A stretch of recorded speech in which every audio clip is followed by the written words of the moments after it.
go there who are there, and those who are planners and agitators on these matters. For instance, you have people that call themselves presidents.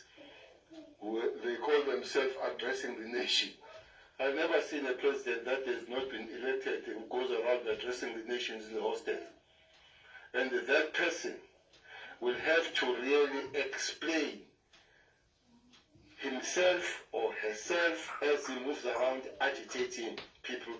And we are not going to allow to be a person unelected as he is, not a member of any leading structure and all that, going around addressing the nation.